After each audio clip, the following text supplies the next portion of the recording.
intuitively feel that there's a way that we can offer an invitation, and I'm just wondering if there's any particular way that you do that. Well, I do. I have the unique responsibility, probably of all people who talk about angels, to say I don't have any rituals at all. And I think that's because I live in a kind of constant conversation with them.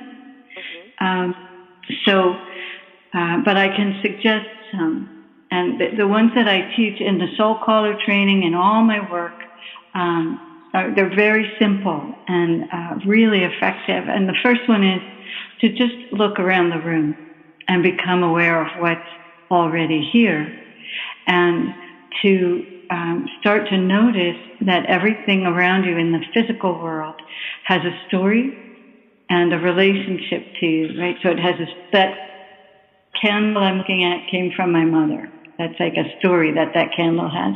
But it also has a relationship to me in that my mother gave it to me, and therefore I cherish it, right?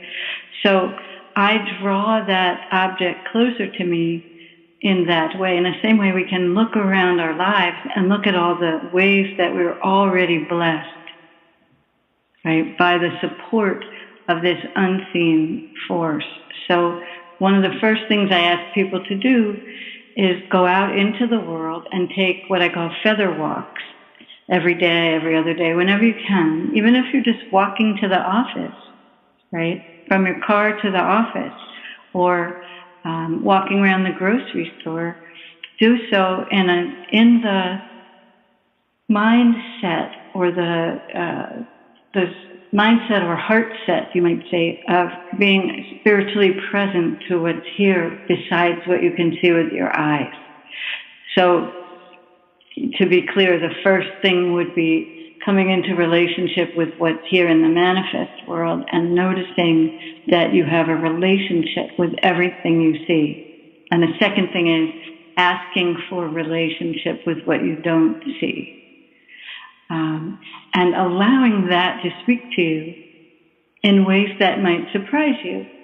In other words, developing what I call a symbolic relationship with the world, so that it can speak to you, but in its language. So that if a bird, if you and I are talking, and outside my window right now there's a man. I'm in an apartment right now. I'm in my mother's apartment where I go to write sometimes. And right now, outside my window, there's a man putting a ladder outside my window. What might that mean in terms of our conversation? I can symbolically read that ladder, right, that he's sort of put up outside my window and then took down and laid on top of a truck. What might that be telling me?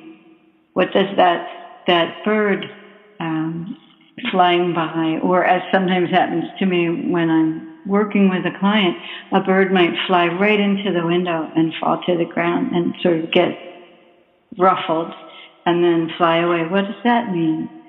And, right, so coming into sort of an open, symbolic, kind of becoming the poet that's listening to the poet that's trying to speak to you through the world.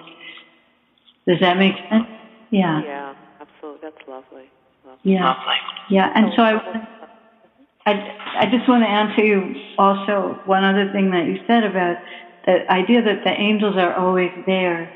There's a principle in like all spiritual streams, right? From the Eastern traditions of India and Asia, to the Kabbalah, to the Christian streams, all the streams, the Buddhist. There's this sense that there are reflections of everything that we see in the physical world, in the material world, is reflected in the non-physical world, the spiritual world, right?